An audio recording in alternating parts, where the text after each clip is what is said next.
Hamidum Majid. Assalamualaikum warahmatullahi wabarakatuh. Pertamanya mari kita merafakkan setinggi syukurnya pada Allah Subhanahu wa taala. Dan ini kali pertama saya sampai ke masjid yang hebat ni, Masjid Kota Damansara. Saya berulang-alik setiap bulan sejak tahun 2009 duk lalu jalan depan tu. Selalunya saya kuliah di Surau Al-Ulum, Seksyen 9, Jumaat pertama setiap bulan. Bila lalu tengok, cantik masjid ni dari luar. Dah bilalah aku boleh sampai kemari. Dan 2022 Allah izinkan saya untuk sampai, dan ini kuliah pertama saya di sini. Tuan-tuan dan puan-puan, kita berada dalam bulan Rejab. Dan bulan Rejab ini Allah Subhanahu wa taala mengurniakan kepada Nabi sallallahu alaihi wasallam satu perintah yang sangat dekat dengan kita, ibadah solat. Dan perintah itu dikurniakan, diberikan, dihadiahkan sewaktu baginda melakukan Isra dan Mi'raj, berjalan malam dan naik ke langit. Dan kita bakal melalui mengenang peristiwa besar tersebut, dan lazimnya kita akan merujuk kepada suratul Isra ayat yang pertama. Suratul Isra ayat yang pertama. Sedangkan surah tersebut mengandungi lebih dari 100 ayat, 111 ayat. Tapi saban tahun bila kita lalui Isra Mi'raj, kita hanya lalui ayat yang pertama, tanpa melihat ayat kedua, ayat ketiga hingga ke ayat 111. Namun pada malam ini bukan itu tumpuan saya. Tumpuan saya adalah surah sebelum Suratul Isra, iaitu Suratul Nahl. Apa relevannya? Masih lagi berkait dengan solat, dan bagaimana Suratul Isra itu ingin membina berhadapan dengan Yahudi, dan ingin membina lelaki-lelaki, pemuda-pemuda yang bakal membebaskan Palestin. Jika tidak, kenapa Allah sebut dua masjid, minal masjidil haram ilal masjidil aqsa? Might as well Allah hanya sebut nama tempat, minal Makkah ila Jerusalem, boleh. Tapi kenapa Allah mention masjid? Dan pada malam itu dikurniakan solat. Maksudnya ada perkaitan yang begitu rapat dan kuat tentang ibadah solat, masjid dan suratul Isra itu sendiri. Dan perasan atau tidak, dalam suratul Isra ada lebih kurang 12 peraturan paling kurang yang perlu kita patuh, dan peraturan itu dah pun diberi kepada Bani Israel, tetapi mereka engkar. Lalu sejauh mana kepatuhan kita kepada peraturan itu? Dan surah untuk menyediakan manusia yang boleh ikut peraturan dalam surah Isra adalah suratul Nahl. Sebelum suratul Nahl, surah Hijr, Allah paparkan kisah-kisah manusia yang berkepala batu, sinonim dengan nama surah Hijr, surah batu. Selepas itu Allah datangkan suratul Nahl, surah ini. Surah yang Al-Biqai sebut sebagai, inilah surah yang Nabi gambarkan sebagai manusia yang mencari hanya yang baik, makan daripada yang baik, dan menghasilkan sesuatu yang baik.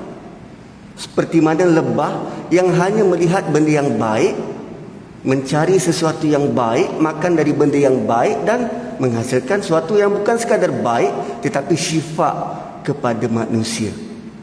Bila sebut manusia, dia bukan hanya tertakluk kepada orang yang beriman kepada Allah, tetapi seluruh manusia. Itu suratul Nahl. Lalu apa bentuk persediaan sebelum kita masuk kepada suratul Isra yang adanya peraturan demi peraturan demi peraturan yang perlu dipatuhi? Dan akhirnya di hujung surah Isra, bagaimana Allah menyediakan Nabi sallallahu alaihi wasallam sebelum berhijrah ke Madinah. Jom kita lihat. Saya tidak bermaksud untuk pergi satu-satu ayat surah ini, kerana dia memiliki lebih kurang 128 ayat, which is kurang sedikit banyak berbanding surah Isra. Namun sangat berbaloi kalau kita dapat pergi go through satu-satu ayat. Tapi malam ini, malam percubaan untuk kita melihat bagaimana proses tadabbur Quran bertema semacam ini, agar kita trigger sesuatu dalam diri. Aku perlu tahu lebih tentang Quran, bukan hanya surah yang ini. Tuan-tuan dan puan-puan, surah ini Allah mulakan dengan ata amrullah, fi'il madhi, fala tasta'jilu, fi'il mudhari', which is kalau kita buat ayat dalam bahasa Melayu, jarang sekali kita gandingkan past tense dengan present tense dalam satu ayat. Tapi Allah berkuasa buat semacam itu dan memberikan impak makna yang cukup luar biasa. Ata amrullah, telah datang perintah Allah, fala tasta'jilu, jangan kamu terburu-buru. Berbicara kepada kafir Quraisy. Yang surah sebelum, surah Hijr, Allah nyatakan betapa ada kaum-kaum yang keras kepala, tak nak menerima dakwah daripada Nabi turun-temurun, berturut-turut Nabi turun. Bermula daripada Nabi Nuh sampailah ke Nabi sallallahu alaihi wasallam. Adanya kaum-kaum yang berkepala batu semacam ini. Lalu bila mereka tak dapat nak jawab logically, spiritually, apa yang Nabi bawa dan dakwakan, apa yang Nabi bawa tu melalui pernyataan-pernyataan Quran, last result mereka adalah bak datang kami nak tengok. Kan kalau dalam surah Sajdah, bila bukan mata Nasrullah, bila azab ni datangkan sekarang, kalau boleh petir menyambar ikat tepi, semacam itu. Lalu surah ini Allah mulakan dengan ata amrullah, telah datang perintah dari Allah, fala tasta'jilu, maka kamu jangan terburu-buru minta disegerakan. Lalu ayat kedua Allah datangkan yunazzilul malaikatu warruh, yunazzilul malaikata birruh. Quran ini turun dengan segerombolan malaikat dibawa oleh Jibril birruh. So yang turun kepada kita bukan kaleng-kaleng. Jibril dia ada entourage dia, ada dia punya rider, ada dia punya pengiring, hanya semata-mata untuk bawa Quran daripada langit, daripada arash sampai ke dada Nabi sallallahu alaihi wasallam. Ayat kedua. Lalu apa bentuk persediaannya, Ustaz? Dalam suratul Nahl Allah mulakan bermula ayat 3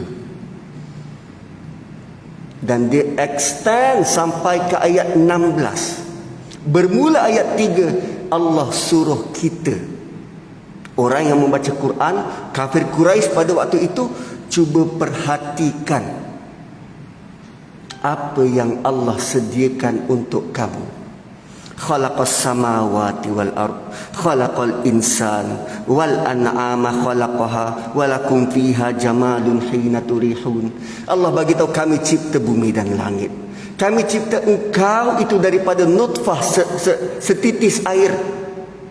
Kemudian kami cipta binatang ternak, dan binatang ternak itu rupanya ada keindahan tersendiri, terutamanya sewaktu kamu menghantarnya pergi keluar dan sewaktu kamu balik petang.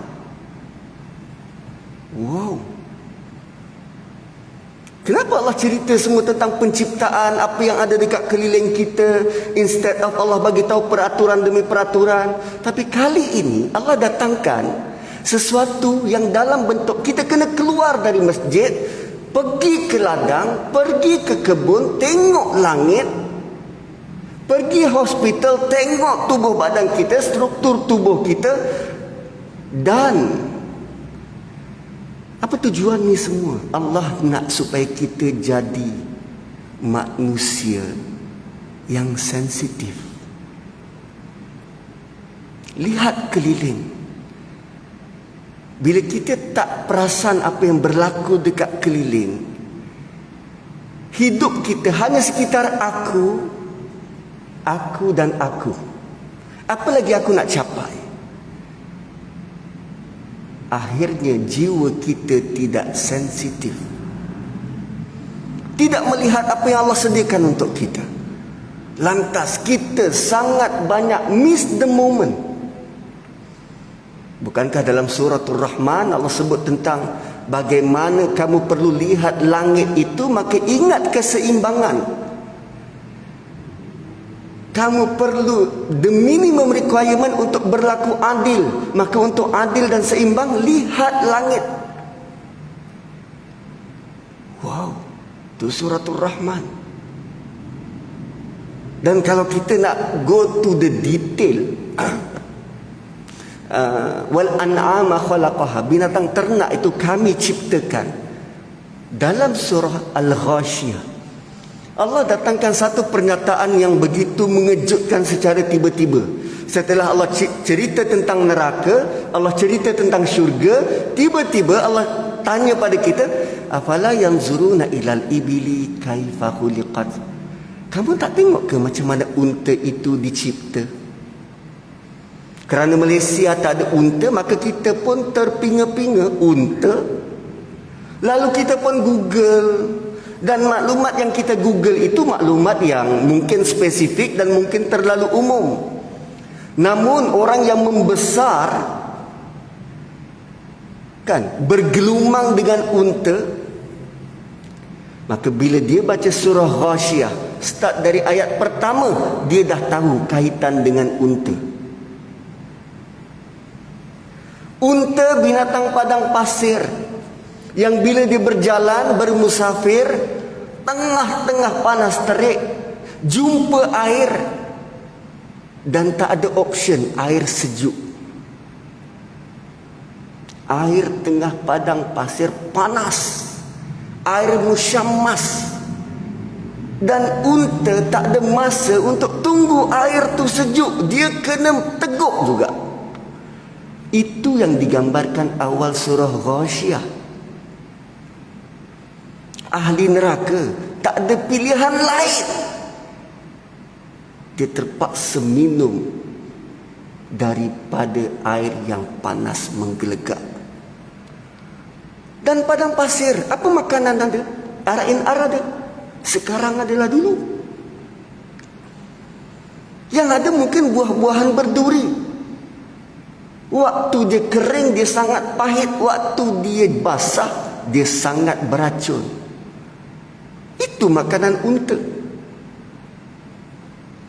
Dan Allah sebut padanya, makanan ahli neraka, ada makanan yang berduri, la yusminu wa la yughni min ju', tidak menggemukkan dan tidak menghilangkan lapar. Sebab tu Quran ini, dia datangkan benda yang hidup untuk kita perhati. Tengok unta, ingat neraka. Malah bukan hanya ingat neraka, bila kita go through ayat tentang syurga, bukankah Allah ada sebut satu ayat tentang wasururum marfu'ah, surah yang sama, wasururum marfu'ah, tempat duduk yang ditinggikan. So bila kita naik unta tu bila dia berdiri, kan kita semakin tinggi. Wow. So lihat unta bukan sekadar unta, tapi ingat tentang kesan neraka, dan ingat juga sebahagian nikmat syurga. So bila kita connect hati kita dengan Quran, barulah kita menjadi manusia yang bersedia untuk menjadi hamba dan bersedia untuk menerima arahan. Ingat lagi tadi dalam surah Isra berapa banyak arahan? Sekurang-kurangnya 12 arahan yang kita perlu patuh, fulfill kalau target kita nak selamatkan Palestin. Selepas surah Isra, surah Kahf yang Nabi bayangkan tentang fitnah Dajjal, dan dia berada di tengah-tengah Quran, dan sesuatu yang di tengah adalah benda yang crucial, terutamanya bila Quran ini kita pandang dalam bentuk ring structure. Dua surah di tengah, surah Isra dan surah Kahf. Isra untuk Bani Israel, Kahfi untuk Nasara. Dua kaum yang mendapat kitab sebelum kita. Wow. So, apa lagi dalam surah ini? Allah sebut tentang perut. Apa yang menariknya dalam surah ini, Allah sebut tentang perut. Ada beberapa jenis perut. Perut yang pertama Allah sebut dalam ayat yang ke-66. Wa inna lakum fil an'ami la'ibrah. Pada kamu adanya binatang ternak untuk dijadikan moral dan ibrah, pengajaran untukmu. Apa dia? Nusqikum mimma fi butunihi. Kami beri kamu minum hasil daripada perut dia. Nusqikum mimma fi butunihi. Kami beri kamu minum hasil daripada perut dia, min baini farsin wa damin. Yang terhasil yang keluar dari celah-celah antara tinja, hampas dan darah. Apa yang terhasil daripada hampas dan darah dari celah-celah itu? Labanan sa'iran lisyaribin. Susu khalisan sa'iran lisyaribin. Susu yang suci, sedap untuk diminum. Tuan-puan, kita ambil contoh an'am ni, lembu. Lembu makan apa? Rumput. Memang rumput ni hasilkan susu.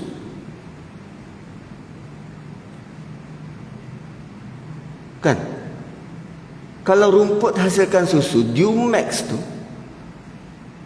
dia nak hasilkan susu formula, dia kena tanam, ada ladang rumput, saujana mata memandang. Ke macam mana? Kambing juga makan benda yang semacam itu, hasilkan susu. Unta lagi pelik, makan buah berduri padang pasir, ada susu. Allah kata nusqikum, kami yang bagi minum, kami yang hasilkan susu.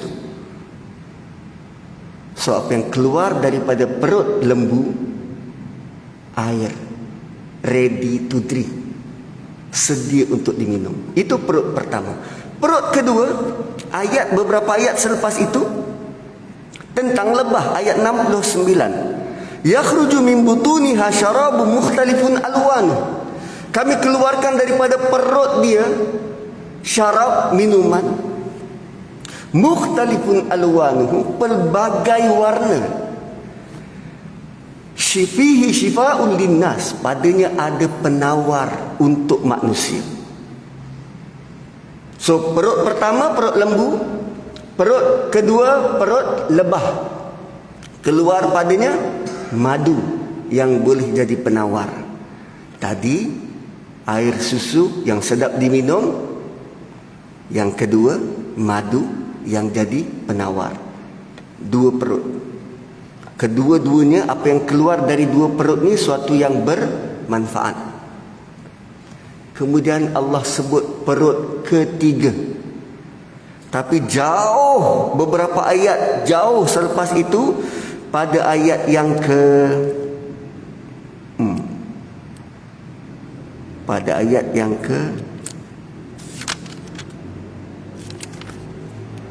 macam kat bawah tu juga.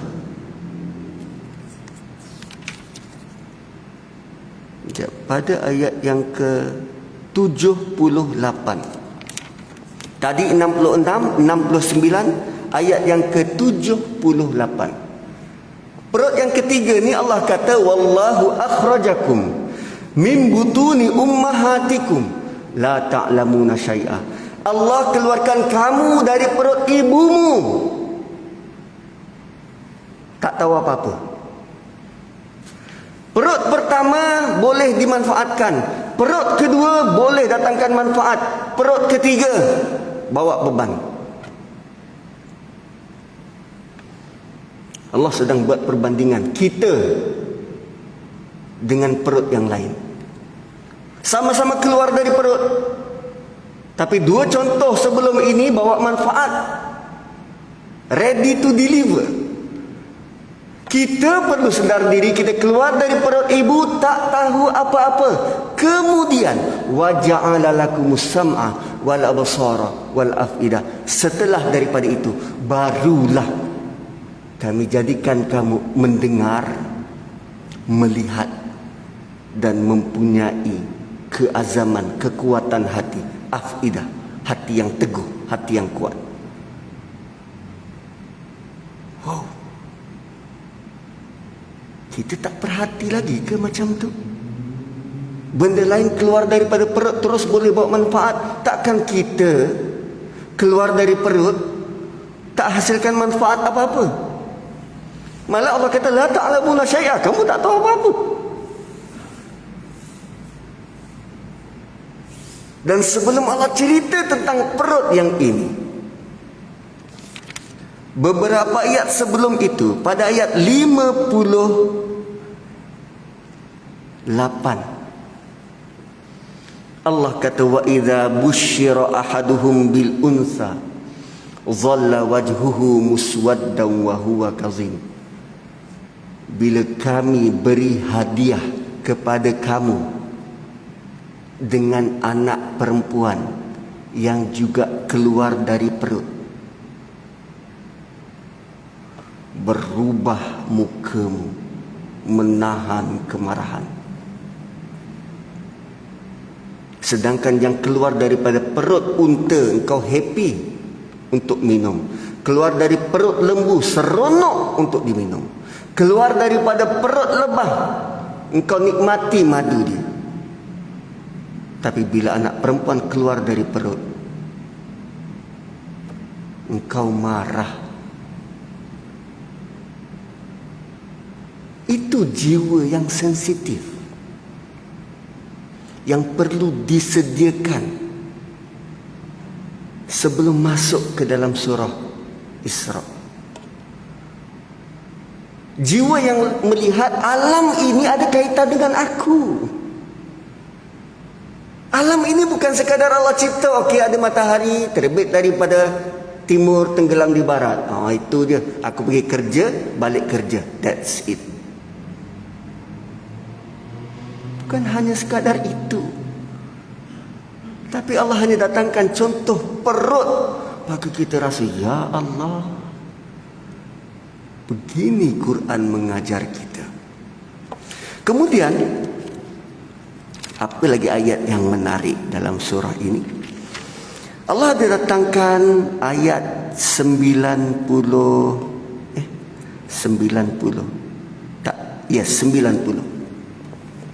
Ayat 90. Dan ayat ini sangat popular, kita dengar setiap minggu pada khutbah kedua sebelum kita bangun nak solat. Ayatnya berbunyi, innallaha ya'muru bil adli wal ihsan wa ita'i dzil qurba wa yanha 'anil fahsya'i wal munkari wal baghi ya'idzukum la'allakum tadhakkarun.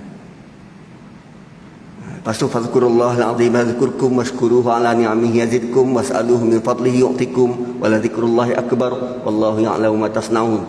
Bangun untuk solat. So ayat ni sering dibaca, tapi kerana imam baca laju,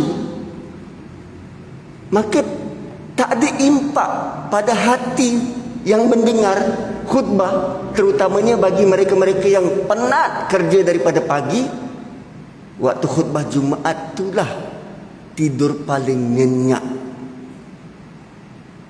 Kan bila imam baca innallaha ya'muru bil adli wal ihsan, kita dengar, tahu, tapi apa maksud dia?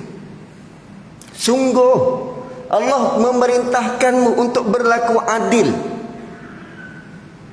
dan bermula daripada adil minimum requirement menuju kepada kesempurnaan al-ihsan. Bila adli wal ihsan, ada alif lam, menuju kepada kesempurnaan. So bila kita dapat berlaku adil, itu bukan pencapaian, itu standard requirement kepada setiap manusia. Allah tidak kata innallaha ya'murul mu'minin, tak. Innallaha ya'murul muslimin, tak. Innallaha ya'murukum, Allah menyuruh kamu sekalian manusia. Minimum requirement adil. Bila adli wal ihsan. Dan mula dengan berlaku adil ini, tambah baik dirimu supaya jadi sempurna. Excellent. Wal ihsan. Excellent. Wa ita'idil qurba. Dan keadilan itu mula diukur dengan hubungan baik kita terhadap kerabat-kerabat kita. Wa ita'idil qurba. Keadilan itu boleh diukur bagaimana hubungan kita dengan kerabat-kerabat kita. Paling dekat dengan kita siapa? Yang dah berkahwin, paling dekat dengan dia adalah isteri. Allah gelar pasangan suami isteri ini sebagai pakaian. Hunna libasul lakum wa antum libasul lahun. Sekarang ni yang dekat, paling dekat dengan kita apa? Pakaian. Kejap, saya sampai pukul berapa ni? 8.40, okey. Sampai subuh boleh? Kalau isyak tu lepas azan masih boleh ke? Atau azan je stop ustaz, kami sampai azan ni ustaz? Ke macam mana kat sini? First time? Biasanya macam mana? Lepas azan 2 jam lepas tu, setengah jam, 10 minit, 5 minit, 10 minit. Okey. So innallaha ya'muru bil adli wal ihsan. Allah menyuruh kamu untuk berlaku adil dan jadi excellent. Terutamanya paling dekat dan akrab, tunjukkan keadilan di situ. Wa ita'idil qurba wa yanha 'anil fahsya'i wal munkar. Dan Allah menegah kamu untuk melakukan perkara fahsyak. Fahsyak ni apa? Benda yang shameless.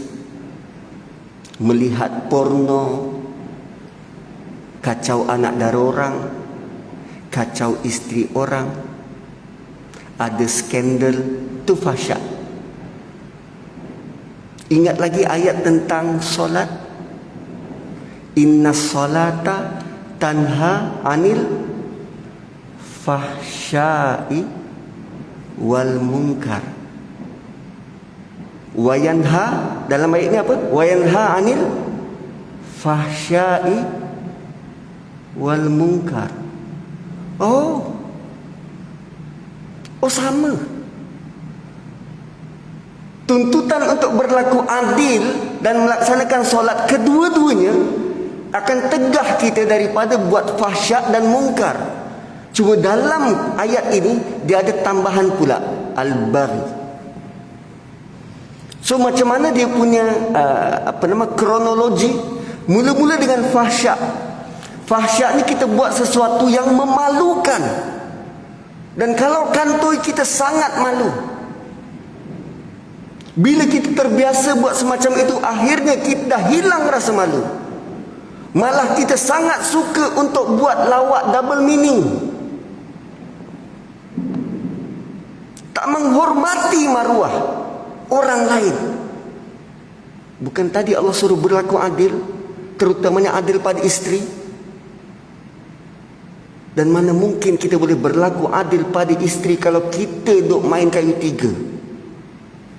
Lelaki boleh kahwin 4, Ustaz. Buat cara elok lah, pergi Penang. Bukan bawa anak dari orang ke hulu ke hilir. Wa yanha 'anil fahsya.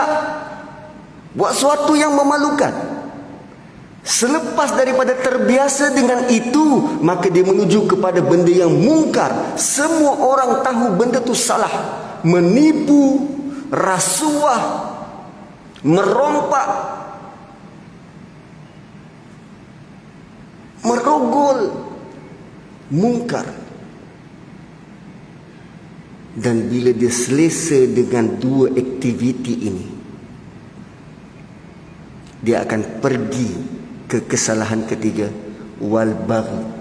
Baghi ini melampau batas terutamanya dengan Tuhan.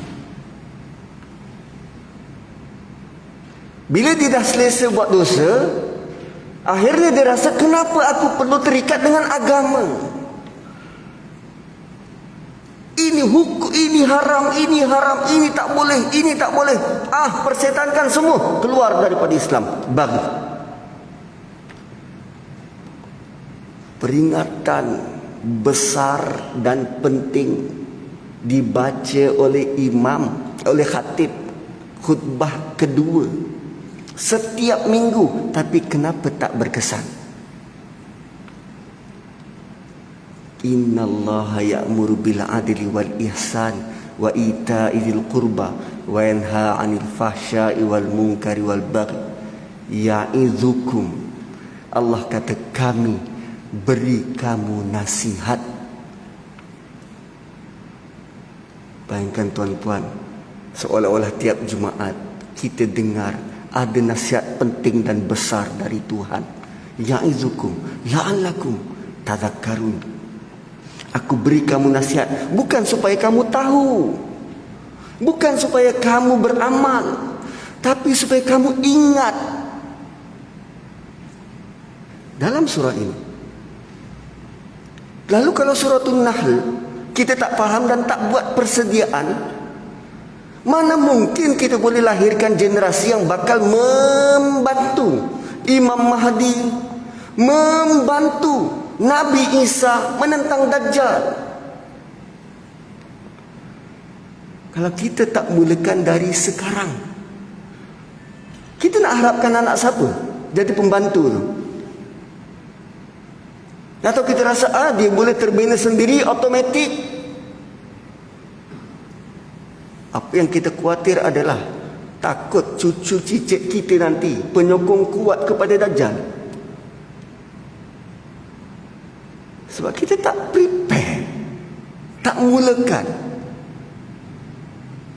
Wow. So itu ayat 90. 90. Dan last 6 minit di hujung suratul Nahl, Allah sebut tentang ud'u ila sabili rabbik. Juga ayat popular. Ud'u ila sabili rabbik. Ini dua ayat terakhir sebelum berakhirnya surah ini, sebelum masuk ke dalam surah Isra. Allah kata, seru kepada jalan Tuhanmu. Atau da'a selain daripada seruan, kita boleh ertikan sebagai ajak, jemput. Ajak ataupun jemput. Lazimnya, siapa yang kita jemput untuk sama-sama dengan kita? Orang yang kita kenal, orang yang sudah terbina repo.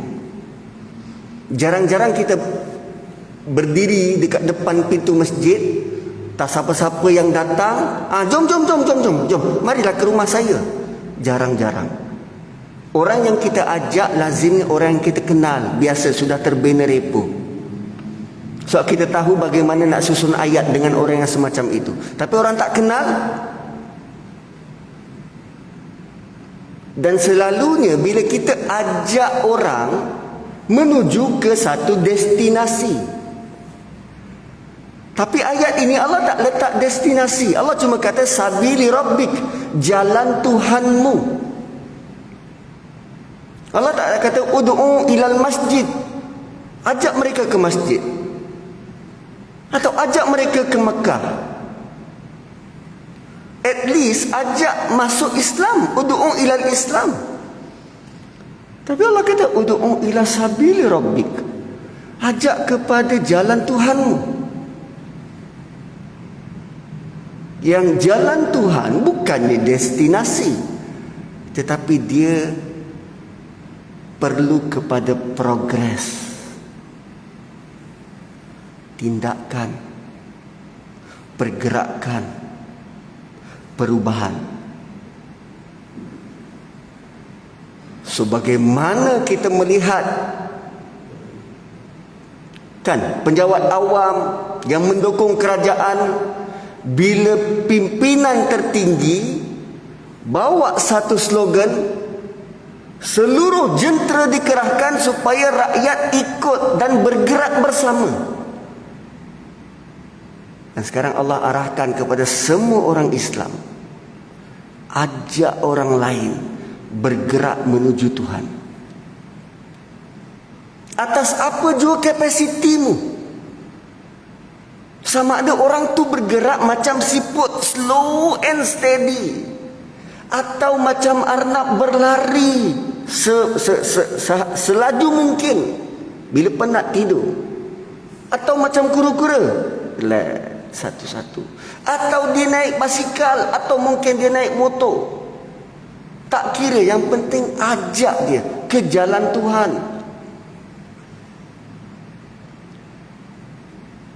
Luckily Allah tidak kata ila siratillah, sebab sirat satu-satunya jalan, highway besar itu sirat. Tapi kalau sabil, dia multiple choices. Ada orang jadi pilot, dia boleh bawa orang kenal Tuhan. Ada orang jadi petani, dia boleh bawa orang kenal Tuhan. Ada orang hanya sekadar nelayan, dia boleh bawa orang kenal Tuhan. Mana-mana jalan, ila sabili rabbik. Dan ada 3 jenis manusia: bil hikmah wal mau'izatil hasanah wajadilhum billati hiya ahsan. 3 jenis manusia. Pertama, bil hikmah, dengan bijak. Nak ajak orang bijak mengenal Islam, kena dengan kebijakan. Dia come out dengan idea psikologi. Kan yang dah meninggal tu, 7 habit. Maka kita datangkan apa yang Quran tawarkan lebih jauh daripada itu. So, untuk berbicara dengan orang bijak, kita kena fahami tadabbur Quran supaya keluar idea-idea bijak, seperti mana Allah pandu kita bagaimana nak berfikir. Untuk orang kebanyakan, mau'izah hasanah, nasihat-nasihat yang baik. Dan ada orang bila kita ajak, dia stand pada status quo, tetap begitu, tak nak berubah. Maka bagi orang semacam ini, jadilhum billati hiya ahsan. Kita mujadalah. So, kita sambung selepas ini.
Asyhadu anna Muhammadar Rasul.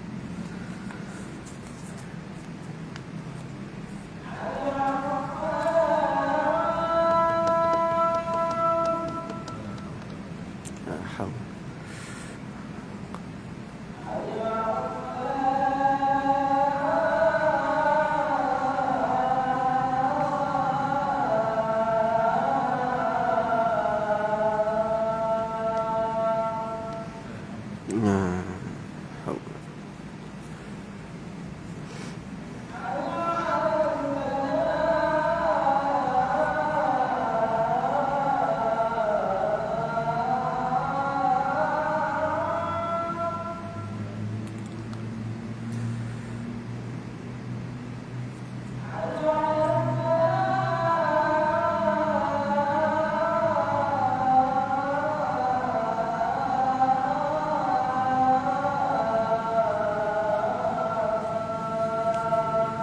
La haula.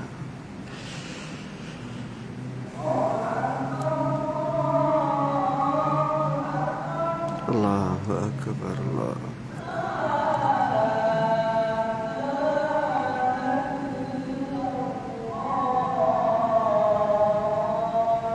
La ilaha illallah. Allahumma rabb hadhihi ad-da'wati at-tammah salatul qiyam. Innaka. Lalu yang terakhir, golongan yang terakhir adalah wajadilhum billati ahsan. Berbahaslah dengan mereka dengan cara yang lebih baik. Berbahas dengan orang yang didn't touch dengan cara yang lebih baik. Tuan-tuan dan puan-puan, kesimpulannya adalah surah ini surah yang menjadikan kita bersedia untuk mengakui kita ni hamba dengan melihat ciptaan-ciptaan dan mematuhi perintah-perintah dari Allah Subhanahu wa taala.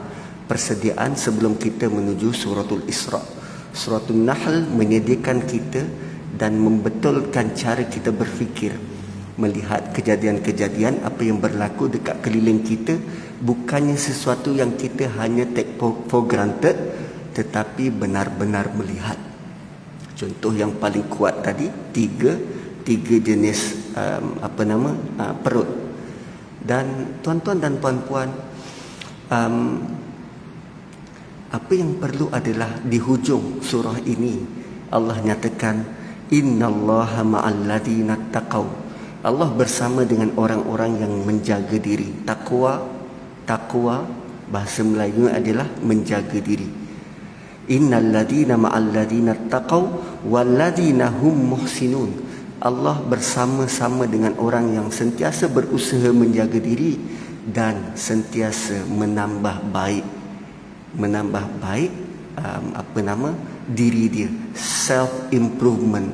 Dan salah satu cara kita nak tahu kita ni self improvement adalah melalui aktiviti solat. Sebab setiap kali kita solat, kita punya goal, kita punya matlamat adalah untuk capai khusyuk. Jika tak dapat solat yang ini, kita target solat lagi satu. Itu bentuk self improvement untuk capai khusyuk. So bila kita cuba untuk perbaiki rukun qauli, rukun fi'li, sunat ab'ad, sunat hayat, setiap kali kita solat, kita sedang menuju kepada kesempurnaan itu, muhsinin.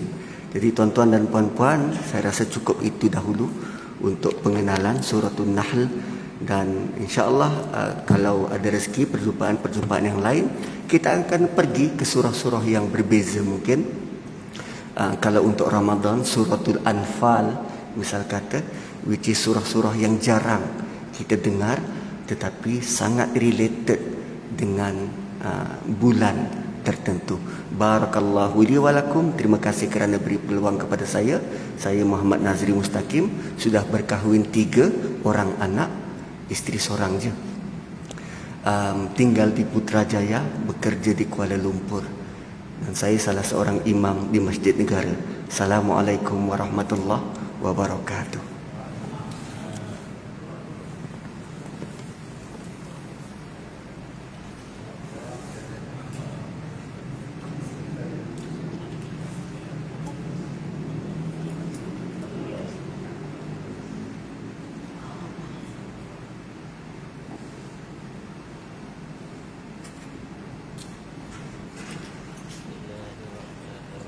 Allahu